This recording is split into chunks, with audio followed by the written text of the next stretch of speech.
Saludos y bienvenidos a otro video de Universidad Cristo. Este video titulado El árbol del conocimiento. Según Génesis capítulo 2, ¿qué es el árbol del conocimiento del bien y del mal? Otra pregunta es, ¿cómo interpretas esa historia? La historia del Génesis del capítulo 2, ves la historia de Adán, Eva, la serpiente, la caída del hombre. ¿Cómo interpretas esa historia de el hombre comer del árbol del conocimiento del bien y del mal? ¿Interpretas esa historia literalmente o metafóricamente? Entonces, te quiero compartir una verdad de la historia. Y es como decir, tenemos aquí la historia del árbol del conocimiento del bien y del mal en el libro de Génesis, que significa comienzos o principios. ¿Y qué vemos aquí en la historia? Los comienzos y principios en la literatura del pueblo judeo hebreo, y por eso vemos sus historias. Y por eso esta historia de Adán, Eva, la serpiente, es una historia bien significativa, que entonces al uno conocer su significado, pues uno puede entender unas verdades naturales y uno darse de cuenta quién es el árbol. Entonces, para darle respuesta a esa pregunta de ¿qué es el árbol? Entonces vamos a mirar a la historia. Y si aquí tenemos la Biblia del Occidente, entonces miremos a historias que antecedieron estas historias. La Biblia del Oriente, el Bhagavad Gita, que antecede las historias, y veamos a ver la historia que nos dice en el capítulo 15 del Bhagavad Gita. Y vamos a leerla juntos. Vamos a leer un versículo nada más. Estamos en el Bhagavad Gita, capítulo 15. Bhagavad Gita significa el canto del Señor. Bhagavad Gita. Y es como decir la Biblia del Oriente. El capítulo 15 se llama de la devoción al Espíritu Supremo. Y nos dice el versículo 1. Eterno es llamado el Asvata, la higuera sagrada con raíces arriba y con ramas que se hunden en la tierra. Himnos sagrados son sus hojas. Quien lo conoce es conocedor de los Vedas. Entonces vemos que aquí nos dicen el Asvata tiene un numerito 1, y esto es como decir una pequeña Biblia de estudio, y cuando uno viene al 1 nos da una descripción de lo que el Asvata, como la higuera sagrada, es, y nos dice que es el árbol de la vida y del ser, símbolo del universo. Las raíces representan al Ser Supremo, la causa primera, el Logos. Y vemos lo significativo entonces de esto.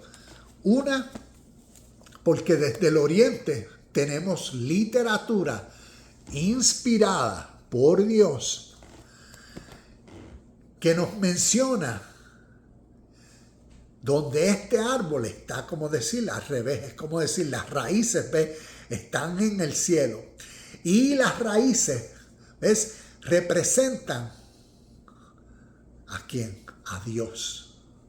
Entonces es el árbol de la vida y del ser. Y este árbol representa al ser humano y a la vida del ser humano. Entonces, vamos a ver cómo a través de la historia, ¿ves? Cómo historias, cuentos han sido útiles para compartir unas verdades de la vida natural, para que entonces a través de la historia podamos entender cómo diferentes culturas le han asignado diferentes interpretaciones a estas verdades.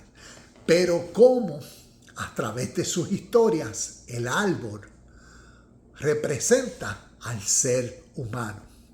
Y por eso el árbol del conocimiento. ¿Qué conocimiento?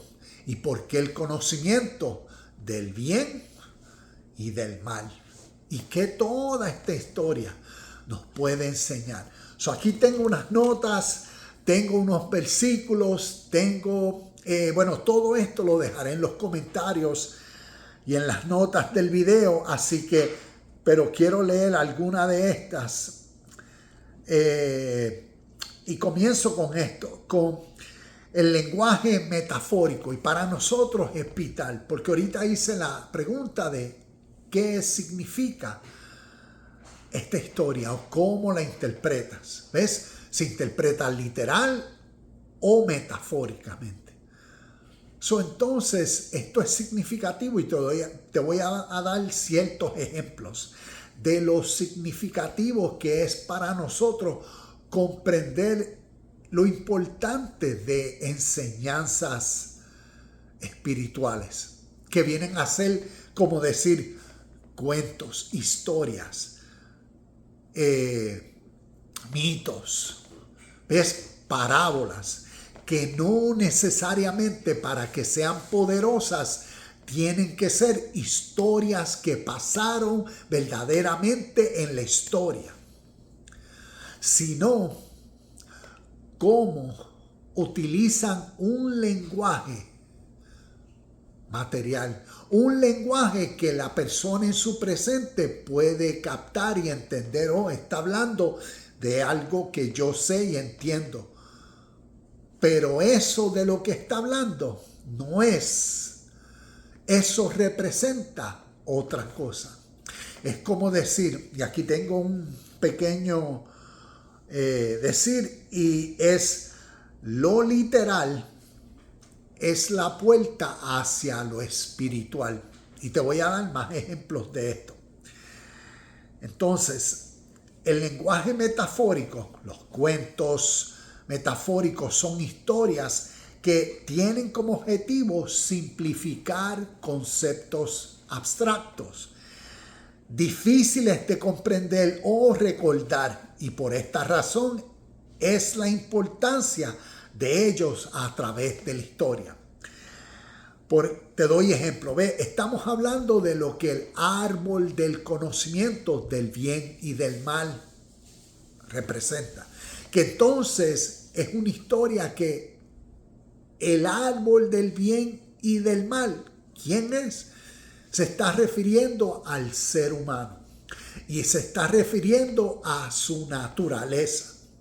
Y esa historia enseña esta ley de causa y efecto, que el ser humano, por naturalmente como es, de acuerdo a lo que piensa, lo que domina su ser, ¿ves? O se deja llevar por sus deseos, ¿ves? Sus deseos es sus sentidos, el sentido de la vista, el sentido de lo que puede probar, de lo que puede oler, de lo que puede escuchar, de lo que puede tocar, ¿ves? Todo eso naturalmente influencia los sentidos de uno. Entonces, la historia, ¿ves? Está esa realidad exterior a uno que incita, motiva. Mira el fruto. Entonces, vemos que la historia, ¿qué nos dice en el capítulo 2? La ley. La ley en el sentido de el Dios de esta literatura. ¿Ves? Esta literatura, porque es la literatura del pueblo judeo hebreos, sus historias, por eso su génesis, sus historias de comienzo, por eso su Dios, Jehová, y por eso su mandamiento. ¿A quién? A Adán. No comas de este fruto. Entonces ahí da a entender una verdad. Y es esta. El hombre, ¿por qué vive?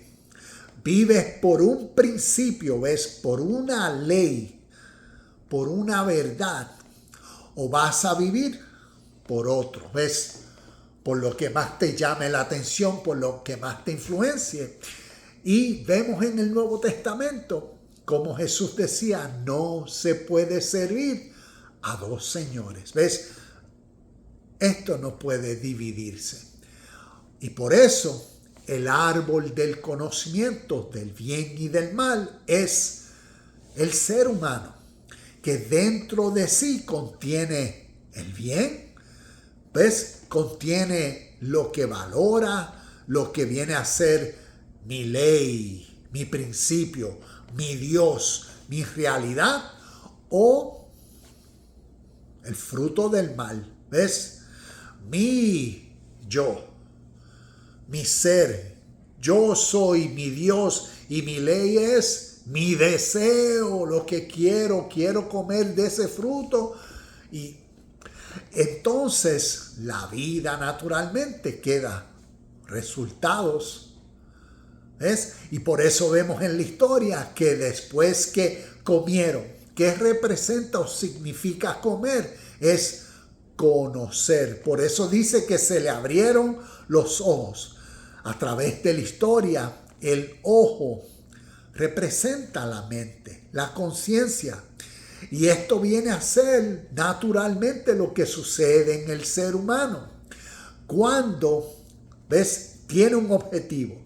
Cuando tiene, como decir, una ley. Cuando dentro de sí lo que gobierna es un principio. Y el ser humano, por razones,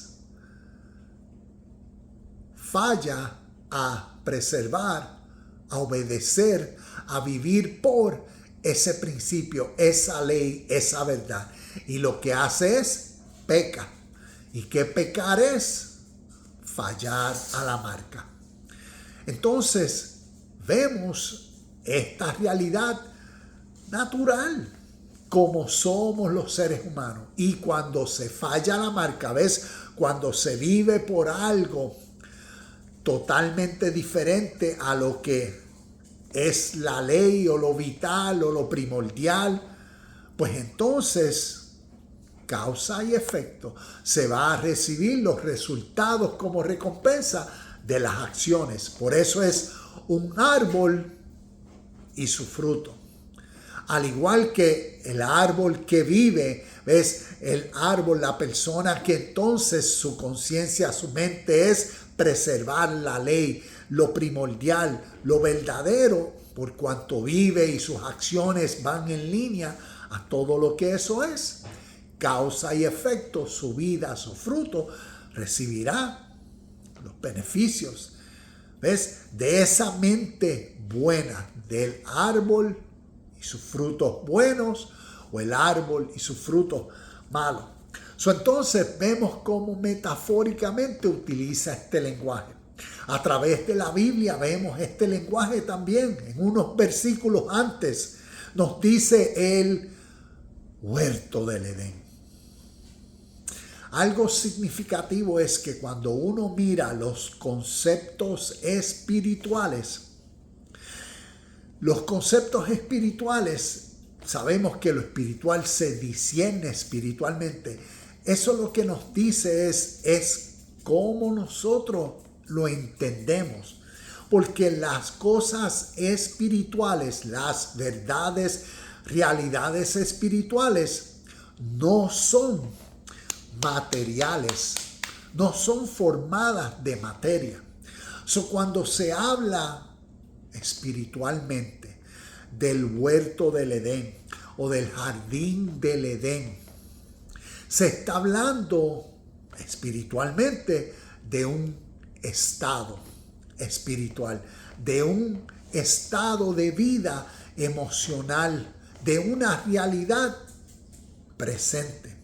Cuando la Biblia, ya en el Nuevo Testamento, se habla de ideas, conceptos del cielo celestial, ¿ves? no se está hablando de un lugar allá arriba en las nubes, material y físico, sino que todos los términos y conceptos concernientes a lo celestial, las mansiones celestiales, las calles de oro, el mar de cristal, ¿ves? Todo lo que puede describir el reino de Dios en los cielos, por ser términos espirituales, conceptos espirituales, no son materiales. Y se está refiriendo entonces al estado de seres humanos. Inclusive te comparto aquí en las notas y las voy a dejar. Tengo aquí en las notas como Jesús en Lucas capítulo 17 versículos 20 y 21. Cuando le preguntaron los fariseos que querían ver el reino de Dios de una forma que presencial. ¿Dónde está el reino de Dios? Lo queremos ver. Y que Él les dijo, esta realidad, ¿sabe? No hay señales. Ustedes quieren señales y no van a tener señales visibles. Porque la realidad de lo espiritual, ¿ves? Del reino de Dios y su justicia no se encuentra en un templo, no se encuentra en una montaña, no es una realidad física que estos ojos de alguna forma la pueden ver, sino se ve con el ojo espiritual, con el ojo que discierne, que percibe, que entiende las realidades y verdades espiritualmente, y este ojo es el que las filtra, el que las discierne. Y a eso es lo que se refiere. Y vemos esta realidad del lenguaje figurativo, metafórico, que a través de las escrituras utiliza. Y lo mismo pasa con el Edén. ¿Qué viene a ser el Edén? Un estado. Tengo aquí en las notas, el lenguaje metafórico, figurativo y simbólico es de esta forma. Para entender los conceptos espirituales se usa el lenguaje material. Ejemplo, Jesús, estos son otros ejemplos más. Jesús caminó sobre el agua. Esto lo encontramos en Mateo capítulo 14, versículos 22 al 33.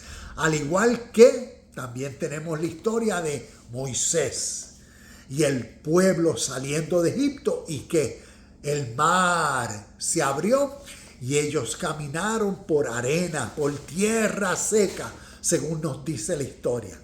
¿Ves? Cómo el lenguaje espiritual utiliza verdades de la vida natural. En este caso, realidades materiales que uno puede relacionarse y ver, como caminó sobre el agua. Pero entonces, esa verdad, por cuanto contiene una realidad espiritual, la persona entonces que discierne dice, ¿qué significa el agua? ¿Qué esto simboliza? ¿Qué este lenguaje metafóricamente o figurativamente nos quiere enseñar? Porque viene a ser lo mismo, ¿ves? Tanto caminar sobre el agua, o en el caso de Moisés, cómo el agua se dividió y unas personas caminaron entre medio de ellas. Nos está enseñando lo mismo figurativamente. Y es que el agua en historias representa la vida, representa situaciones en la vida inesperadas, representa los días buenos, los días malos. Por eso ponen las olas, por eso los vientos, refiriéndose a, o la marea subió, refiriéndose a la realidad de la vida, realidad de situaciones difíciles, y cómo el ser humano va a confrontarlas, cómo el ser humano, ¿ves?, va a caminar sobre esas realidades. Entonces el ser humano como árbol de vida. ¿Ves? ¿Qué tiene acá? ¿Cuál es el conocimiento? Tiene el conocimiento del bien que lo va a llevar a ser y vivir y caminar sobre el mar, ¿ves? Sobre el caos de la vida, sobre los vientos y tempestades, las situaciones difíciles en múltiples formas, cómo se presentan, ¿ves? O se va a hundir. Y lo mismo vemos según entonces el Viejo Testamento, la historia del pueblo que representa Egipto, esclavos, pobreza, abusos, ¿ves? Todo lo que para estas personas, ¿ves? Ese mar, es como decir, el mar estaba ahí al frente y no los iba a dejar salir ¿de qué? Del caos, de la miseria, de la angustia, del dolor, del sufrimiento, de todo lo que Egipto, ¿ves? En este cuento, en su génesis, en sus historias, representa. Y vemos algo significativo, como de cuentos de la historia, este pueblo ha venido a crear su historia. Entonces vemos cómo por eso, según la historia, vino Moisés, metió la vara en el agua, con la vara tocó el mar y dice la Biblia, milagrosamente Dios hizo que las aguas, ¿ves? Aquello que a ellos los mantendría en el caos, se dividieran, y como este pueblo pasó por arena seca. Nunca nosotros hemos visto en nuestro presente a alguien caminando sobre el mar, sobre un río, en una piscina, ni en la bañera. Y nunca hemos visto a personas, a un pueblo, nunca hemos visto el mar dividirse en dos, donde queden la arena seca, la tierra seca y las personas caminen, ¿verdad? Pero ¿dónde podemos sí ver eso? En cuentos, en historias, en parábolas, en enseñanzas de la vida natural, y utilizan este tipo de lenguaje. Utilizan cosas que la persona naturalmente se puede relacionar, pero el significado es otro, para que entonces el ser humano, al entender la enseñanza, ¿ves?, crezca en el conocimiento. Y ahora, como árbol que es, plantado correctamente, de frutos justos de vida. Como vemos en Mateo capítulo 7, cuando nos habla, inclusive si leemos ahí rapidito antes de terminar, vemos en esta historia, Mateo capítulo 7,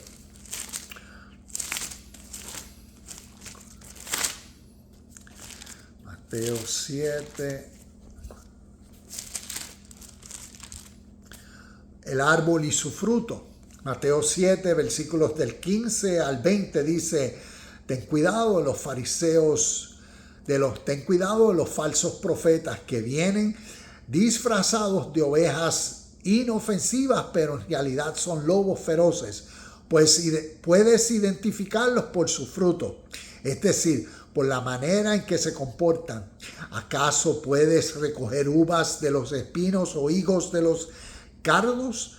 Un buen árbol produce frutos buenos y un árbol malo produce frutos malos. Un buen árbol no puede producir frutos malos y un árbol malo no puede producir frutos buenos. Por lo tanto, todo árbol que no produce buenos frutos será cortado y arrojado al fuego. Así es, de la misma manera que puedes identificar un árbol por su fruto, puedes identificar a la gente por sus acciones. Entonces vemos que desde la historia hasta estas historias y hasta nuestra realidad, el árbol representa a seres humanos y el fruto entonces proviene, sale de acuerdo al bien y mal que contiene en su mente.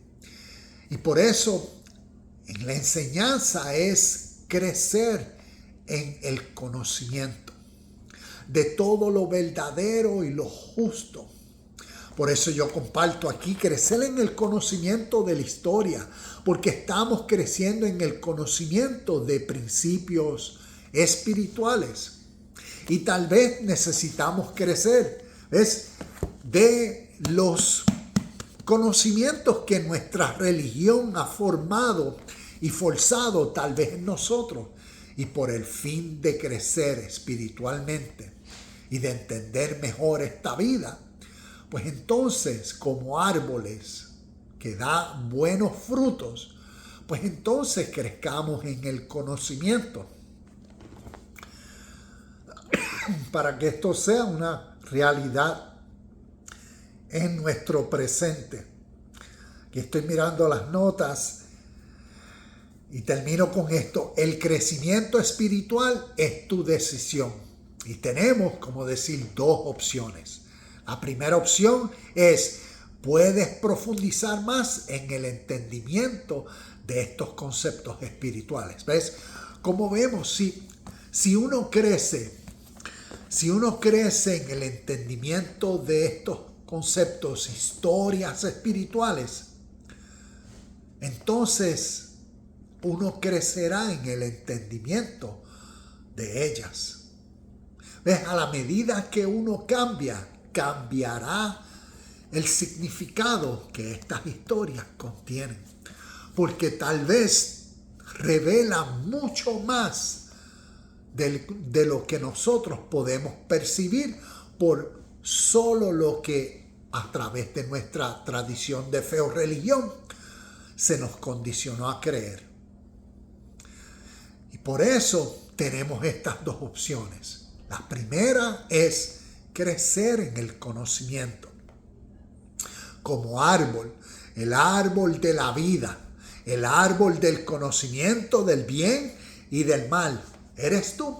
Procura crecer en todo lo bueno, en todo lo puro, en todo lo justo, en todo lo verdadero.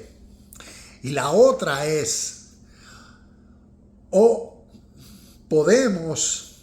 se me fue de aquí, la segunda es, puedes quedarte en la superficialidad de interpretar todas estas historias literalmente como nos han enseñado.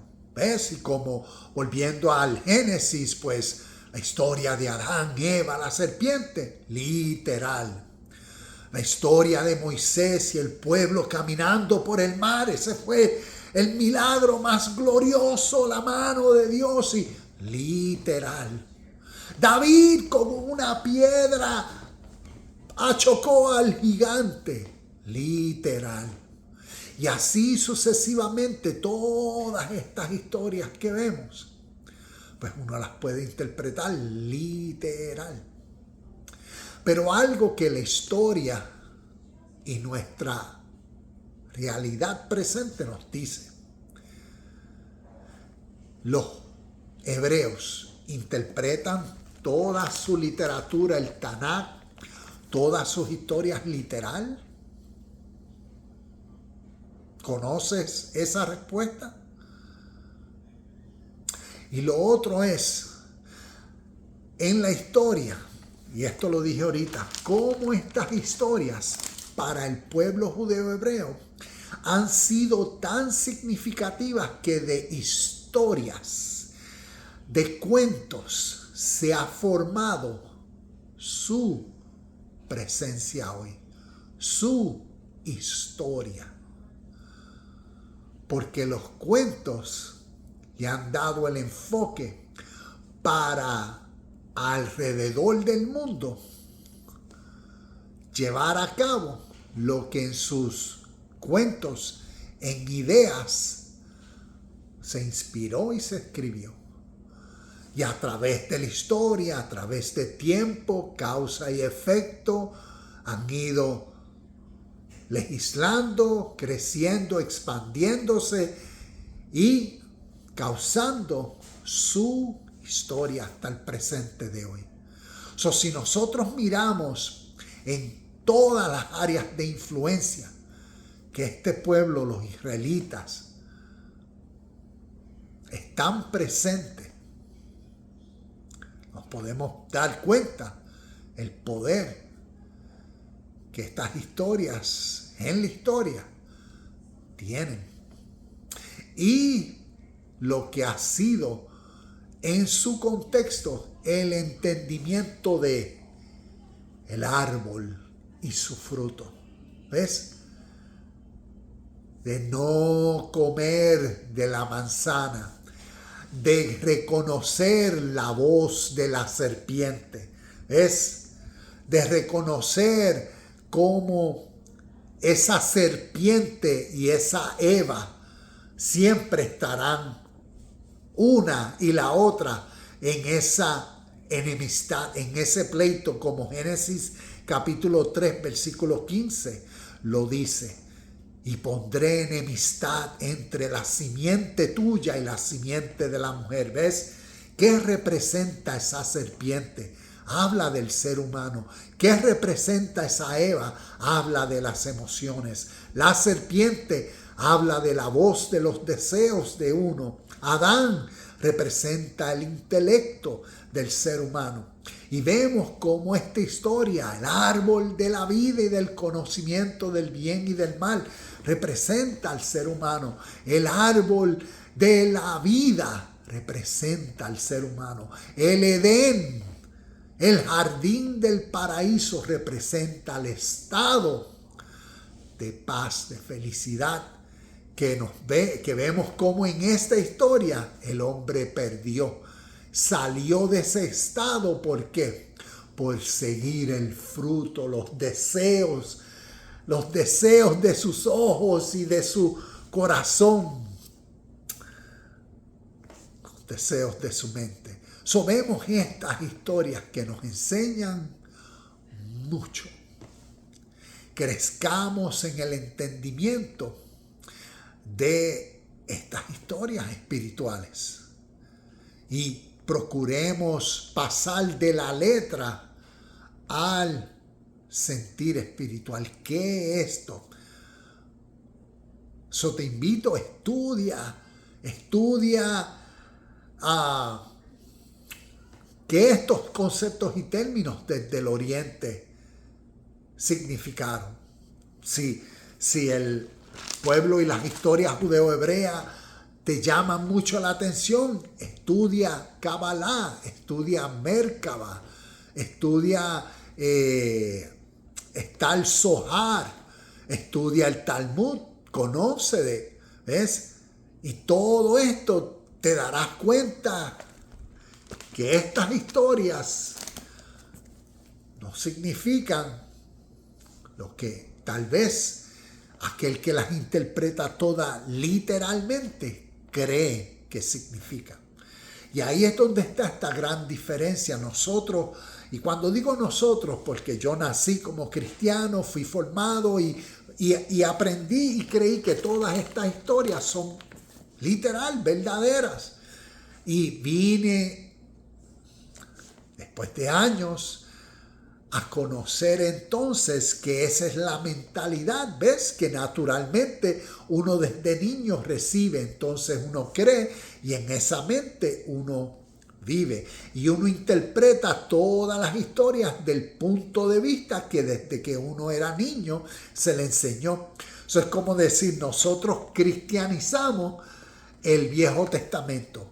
Y como uno cristiano es, así uno interpreta que Moisés fue un cristiano así, y así uno interpreta que David, y así uno interpreta a Salomón y a todos estos personajes que uno ve en las historias del Tanakh Viejo Testamento. Uno le trata de imponer, ¿ves? Lo único que uno conoce. Y si lo único que uno conoce es la fe de uno, la tradición judeo-romana cristiana, pues así es como uno interpreta todas esas historias.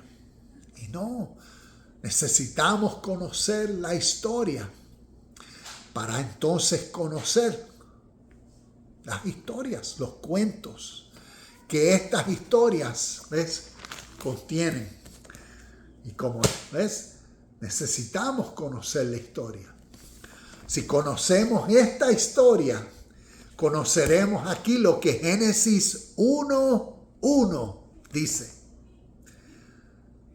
Por eso Génesis 1:26 dice, hagamos, plural. Por eso Génesis 1 cuenta una historia de creación diferente a la segunda historia de creación que Génesis capítulo 2, versículo 4 en adelante cuenta. En esta literatura tenemos dos historias totalmente diferentes de creación y como único puede uno saber el significado de por qué es conociendo la historia. Crezcamos como árboles en el conocimiento de los frutos buenos. Namaste, shalom y bendiciones y nos vemos en el próximo video de Universidad Cristo.